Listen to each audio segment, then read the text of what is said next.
Challenges are in front of us every day. We need to think deeper. We gotta move different.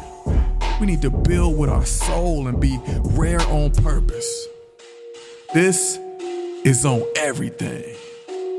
I'm Jay Floyd, your host, data engineering leader, and leadership coach. Let's go. Listen, this is one of those ones where this is going to be a transparent one, man. This is one of those ones that comes from the soul. You got to share your mistakes, share your downs, your ups.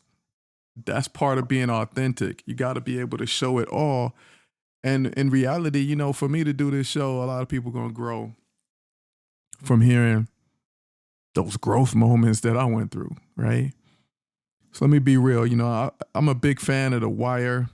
I think it's one of the greatest shows of all time. And if you remember that show, there was a character on there, Marlo Stanfield, right? Now, you know, when you first start watching the show is, you know, it's about this crew, drug dealers. It's about this crew, police officers, and it's about this crew of news reporters. And it's about all three and how they all tie together. And it's about a crew of politicians. So, you know, really it's about four sides, how they all tie together. So, you know, we all get introduced to the crew initially, right? And we kind of, you know, you start to relate to them. I won't say you start to like them, but, you know, keeping it real, you do start to like some of the criminals, right? You start to root for them. And, you know, over the first couple of seasons, few seasons, you know, it was the same crew. It had some dynamics. It was like a family. You kind of related to some of them. You wanted them to succeed and kind of get out of the game and not get caught up. And then right when you get comfortable, right when it's like, I think I know what I like and what I don't like and about this show. I love this show. I like the characters. I'm rooting for some of them. I hope they don't get killed or locked up in the clink. And then a few seasons in, they introduce a brand new villain, a brand new drug dealer, right? And this dude's name was Marlo Stanfield. He was an actor I had never seen before. You know, I'm assuming he was pretty new, but he had this really distinct look and this attitude that was perfect to introduce as a new villain. But he had this attitude that was cold, calculating, right? And over the course of his storyline playing, you know, first of all, before I get into his storyline, I didn't like him, right? I like the characters that I had been seeing, right? I got used to those. I knew who I related to. You know that you're dealing with some good and some bad on every side. And I got good with that, comfortable, complacent with that. And then this new character comes in and I instantly didn't like him. I was like, man, no, this dude is a threat to all the characters I like. I don't like this, right? And the character, I know, you know, super popular show, so most of y'all have seen it. The character comes in, man, and dude is a disruptor. Dude is disrupting everything. Like he is coming in to succeed and he doesn't care about what's been set up before or all of these people we've been following as viewers. Like he's got no concern for that. Like dude is coming for what he wants. And in the midst of that, you know, he has this conversation with another character. I think it was Prop Joe. I want to say it was Proposition Joe. And Marlo says, you want it to be one way, but it's the other way. And I might be paraphrasing. I might be missing that. But, man, one of the coldest lines ever, right? And I remember thinking, out of this character that I don't like, man, I hate hearing him say that. Why? You know, but looking back on it, you know, it's been some years since I watched that show and then going through my life and, you know, being a leader in a number of roles and being tested as a leader in all of those roles and being a coach to other leaders who are being tested in those roles. One of the things I started to realize that's a recurring theme, man, sometimes my emotions want the easy cut scene, right? We want to, my feelings are like, I don't like this new change that's coming up, right? I want to be rescued. I don't want Marlo Stanfield written into my story. I wanted to be back to the characters I know. I wanted to be back to the storylines I know. But reality just showed up. And I want it one way, but it's the other way. Right? Reality shows up with the bill. Most days that bill, even though it hurts, it's uncomfortable, it's exactly what I need. It's a humbling if I let it. If I let it grow me, if I lean into it and don't run away, right? And that's, I had a session recently, and that was the crux of it. Are you going to lean into it or are you going to run away? Right? Today, I want to sit in that gap. Feelings on one side, reality and facts on the other side. I want to show you how I crossed it without a lot of panic and how to teach my folks to do the same thing. So let's do this work, y'all. Let's dig into it. I know y'all might know. If you know, you know. Or as Pusha T would say, if you know, you know. There's a leadership law I'm going to put down here. Knowing the real rules beats wishing the story was true. You got to know the real rules. And sometimes the real rules, the real situation, the real block you're standing on the board is not comfortable. It ain't fun, right? It's not fun. But sometimes in that moment, you got to find a way to buy a moment of calm, right? Unclench your jaw. Breathe in 4, hold for 2, breathe out for 6. Buy yourself a moment of calm and spend it on the truth, right? There's an unwritten rule. Rescue ends the lesson. Reality finishes the lap, right? A lot of times we want to be rescued, but let's dig into that, man. I've seen people say, I don't know if it's a proverb or whatever it is, but there's a story that people tell about, if a butterfly is in a cocoon, right? It's not yet a butterfly. If it's in a cocoon and you see it struggling to get out, if you go over and break that cocoon open to help him out, you're really killing him. Because that struggle is what's needed for them to hit the next phase, right? So let's talk about when I hit a wall. It's just happened last week, right? Actually, probably about a week and a half ago. Boom.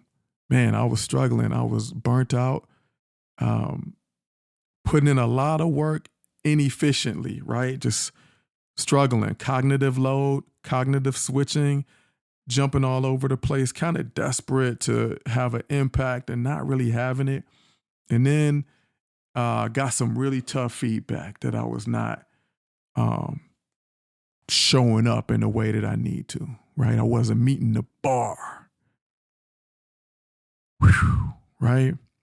Now I'll be as transparent as I can be. I have ADHD, adult ADHD, right? I also have panic disorder. I also have PTSD, right? Those are just things I got. Those are not things who I am, right? A lot of ADHD noise going on in my head, a lot of panic that's like I'm keeping it at bay, a lot of old trauma trying to get me to freeze in moments where I need to run point guard, right? Point guard can't freeze. You got to get the ball up the court. You only got 8 seconds. If you don't get the ball up the court, it's a penalty. Gotta go. Even if there's a trap, gotta go. Full court press, gotta go. Right?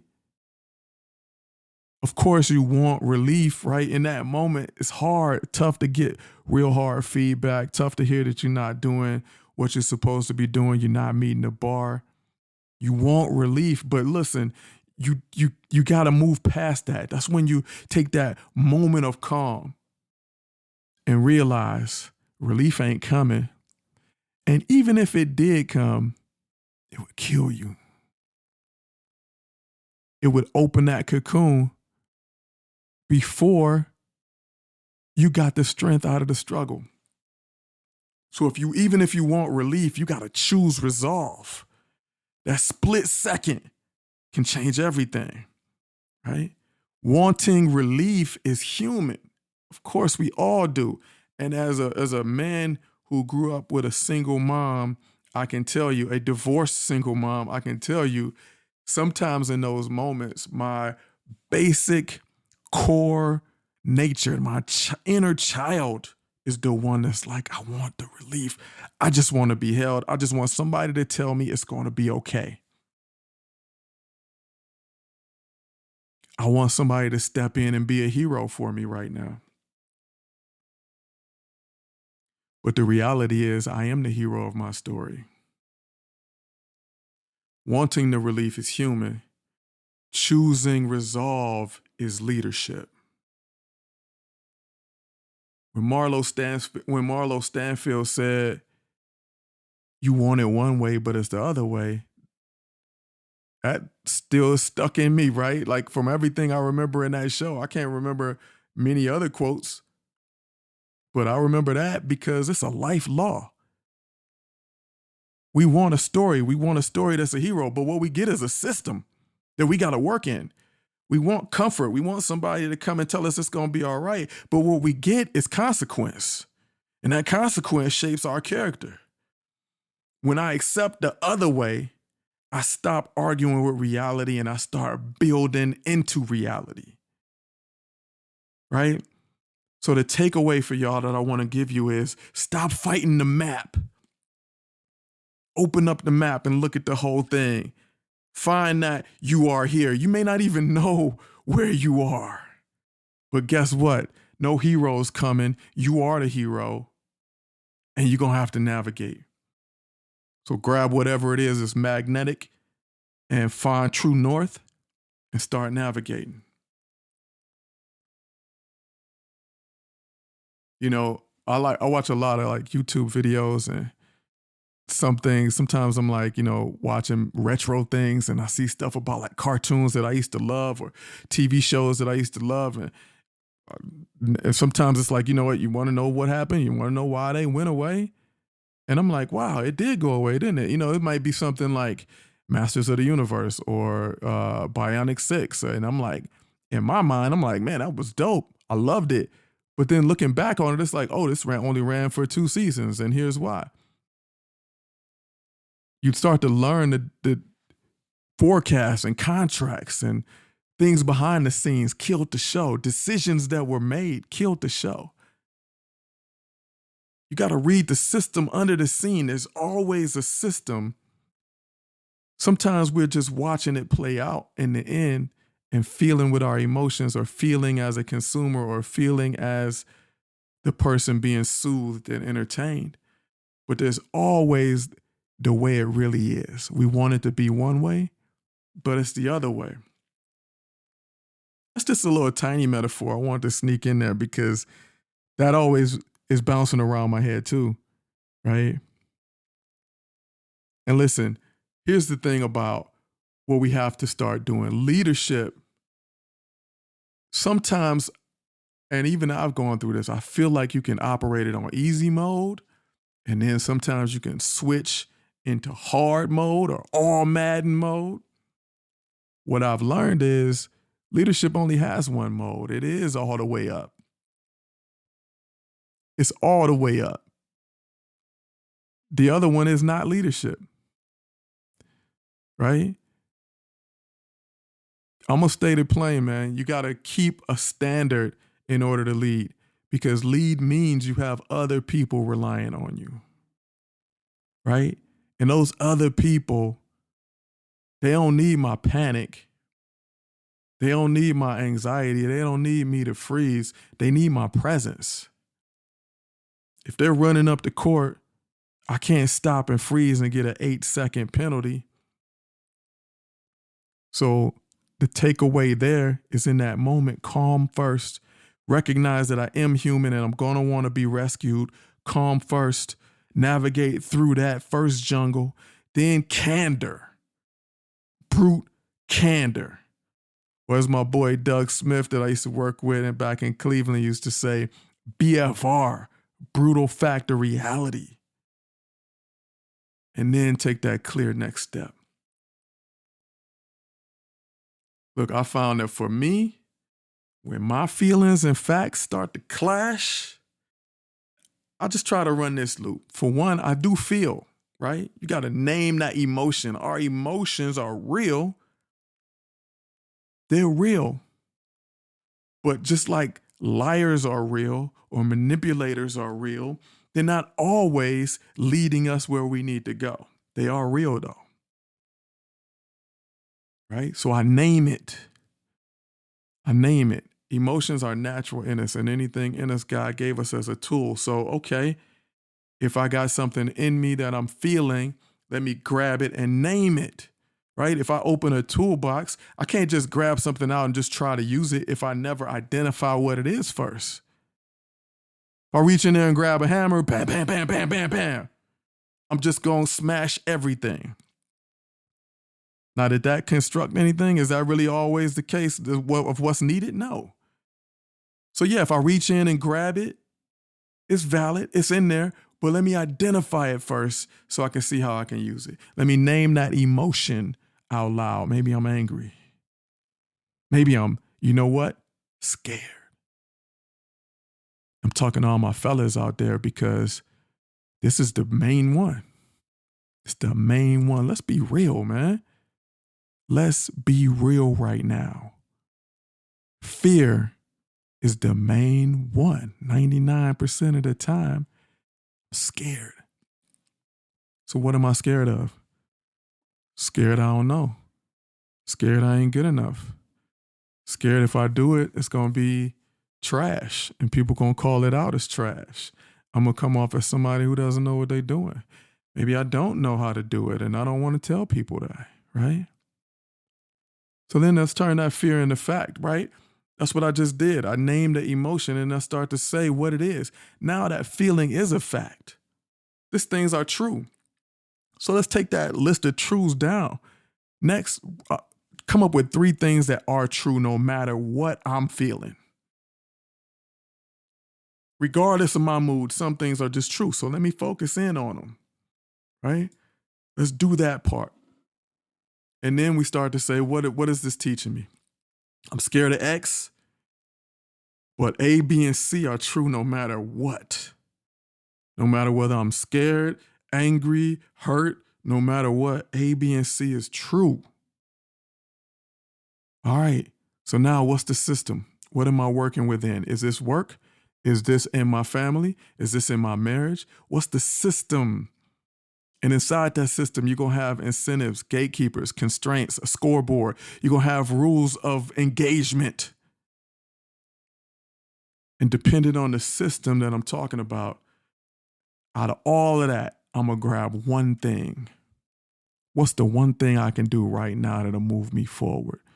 That can respect how I feel, what the facts are, what the system is, and what I think this is here to teach me. What's one thing I can do?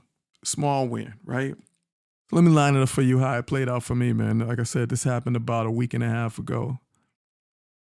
Putting in work, got some feedback that was tough, man. It really stung. My heart is racing, instantly defensive, instantly want a hero to swoop in. Maybe I could reach out to somebody who's like, nah, Jay is doing his thing and bail me out of this. Wanted a hero. Took some time, man. Breathe, calm, work through it. Sometimes it's going to take hours, maybe a day, day and a half. Breathe through it, work through it. I named it. I'm scared. Scared. Well, why? Well, scared that I'm going to look like I don't know what I'm doing. All right, well, what's going on? Sat down with my wife, talked to her. She was like, yo, you know what it is? You ain't putting Jay Floyd into this. You ain't being all the way you. You running a generic playbook. Okay. You know what? She's right. How do I change that? Write down the facts. What's the system I'm working in? And what's the way for me to change that? Mapped out the incentives. What's the incentive for me? What's holding me back? Why am I not doing this? These are loops happening because of PTSD. These are loops happening because of ADHD. Okay, well, how do you overcome that? You get up, you take care of your sleep, you take care of your nutrition, You lock in. You get, for how you handle ADHD, you get small wins. ADHD is mainly, and I don't mean to be reductive here, but it's mainly an addiction to that fuel that you get from getting a win, dopamine, right? So how to start getting some small wins. Stop looking at things like I need to boil the ocean, right? And then just lock in, show up, do that, and turn it around, turn the car around, right? Turn that car around. And then you start to feel some peace. Peace follows action, not the other way around. I can't wait for, oh man, I feel great now. Let me go do it. No, let me go do it. And then I'm gonna feel great. So the takeaway is that reality is a steering wheel if you put your hands on it, right?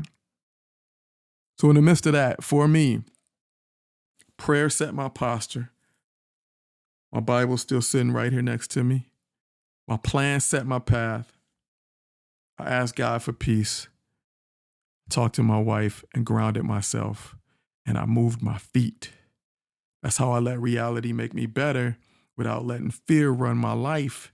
That is authority over panic, and that's compassion with myself by leaning into things that I trust and know are greater than me. All right?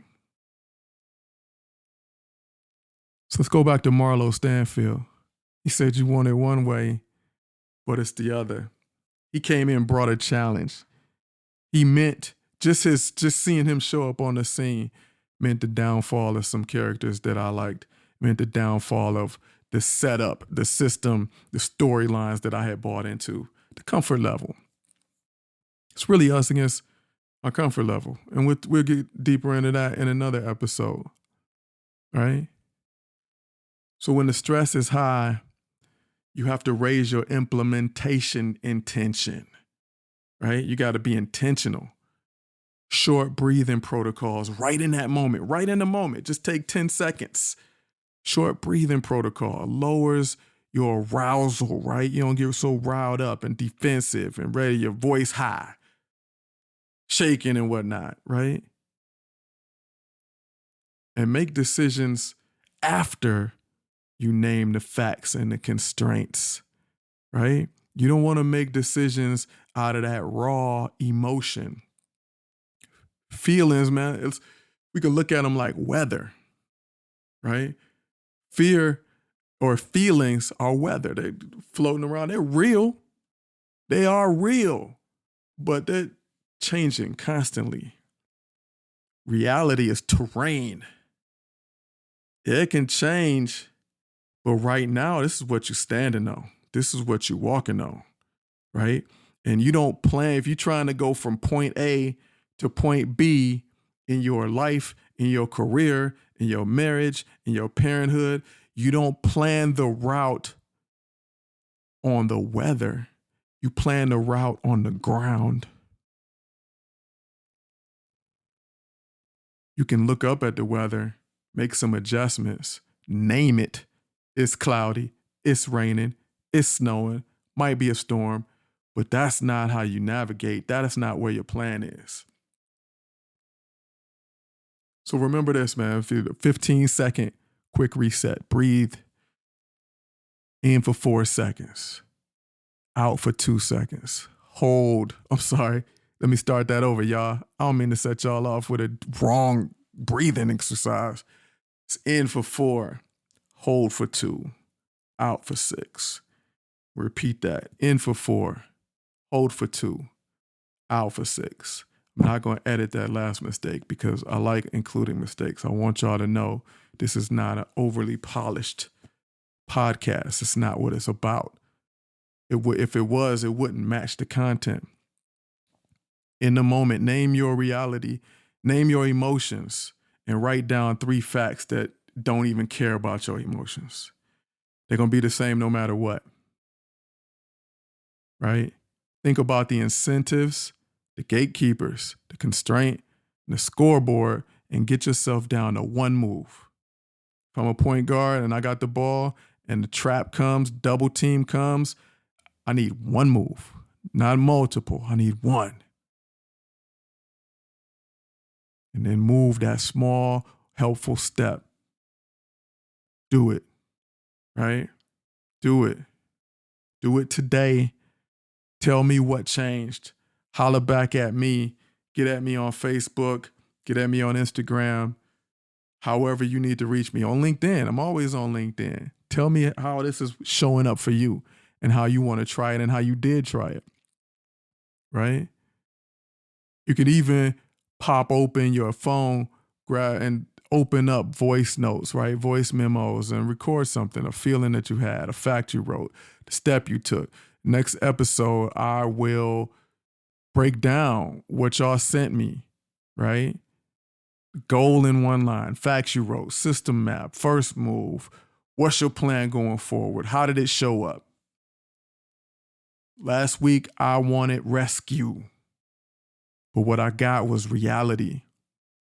But I named the fear, I wrote down my facts, I mapped all the constraints in the system, and I booked a window to implement the fix. And I went in immediately and just put my head down and implemented that fix and waited for the dopamine to kick in and for the me liking it to kick in after the action. And then I had peace. Not because the challenge was gone, but because my plan was there. My plan was honest. And you know what? When you do that kind of work and you show up, God will put that strength behind that plan. Right? And then you can have peace. Reality is not your enemy. It's your steering wheel. It's your navigation system. It's the terrain. If you're driving and you see a steep hill, even if you're walking and hiking and you see a steep hill, that's not your enemy. It's just the next challenge. Thank y'all for hopping on here with me, taking this probably about 30-minute ride in this episode, man. I appreciate y'all so much. Listen, I am also getting ready to start up my school group, right? It's going to be called the Rare Leaders Lab. So if you are on school, search around and find me. It'll probably be out by the time this episode airs or maybe a little bit later. Subscribe, leave a review if this episode hits you. Share it with somebody who leads on all Madden mode, right? Think deeper, move different, build with your soul, be rare on purpose. Yo, shout out to, as a matter of fact, I've been meaning to bring this up. One of my coaching clients just this week told me that he listened to my episode that was about me passing out as I was giving blood, having blood drawn. And he was like, yo, I really related to that. That's one of the reasons why I reached out to you as a coach.